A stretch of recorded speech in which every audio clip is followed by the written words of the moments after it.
Vairāku gadu garumā Daugavpilī tika veikti aktīvi darbi 2 projektu ietvaros, kuru realizāciju veica uzņēmums Daugavpils Satiksme. Runa ir par jaunu tramvaja līniju, kas savienoja Ķīmiķu mikrorajonu ar Stropiem un Cietoksni, kā arī vairāku citu līniju pārbūvi.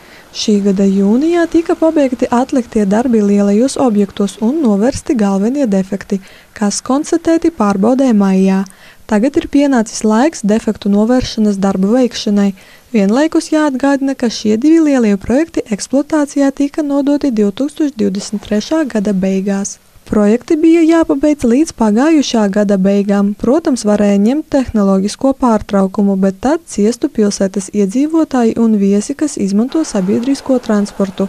Viņiem būtu jāstaigā pa dubļiem, jābojā ne tikai savi apavi, bet arī garastāvoklis.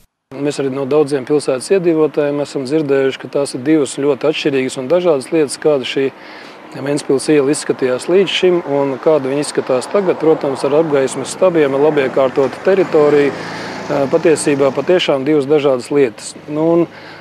Jāsaka, ka es domāju, ka jebkura projekta ietvaros arī blakus esošā teritorija, kas netiešā veidā ir saistīta ar šo projektu īstenošanu, situācija nedrīkst kļūt projekta ietvaros sliktāka, bet viņa var tikt uzlabota. Un es domāju, ka šajā gadījumā mēs to arī esam izdarījuši. Tātad, veicot šo projektu, mēs esam uzlabojuši arī kopējo situāciju pilsētā. Pateicoties tam, ka izdevās realizēt tramvaja posma pārbūves projektu, pa kuru tagad kursē 2. un 4. maršruts, ar jaunām krāsām iemirdzējās laikam nolaistākā pilsētas daļa – Ventspils iela no Jāņa ielas līdz 18. novembra. Šobrīd te ir gan apgaismojums, gan labi iekārtota tuvējā teritorija. Garantijas termiņš izpildītajiem darbiem ir 5 gadi no objektu pieņemšanas brīža. Tādējādi konstatējot defektus darbos, darba uzņēmējs tos novērsīs uz sava rēķina. Vēlreiz atgādina, ka neviens liekas eiro ne no pilsētas budžeta, ne arī no uzņēmuma budžeta netiks izlietots. Tas viss tiek darīts pa līguma saistību ietvarā no būvnieka puses par viņu līdzekļiem.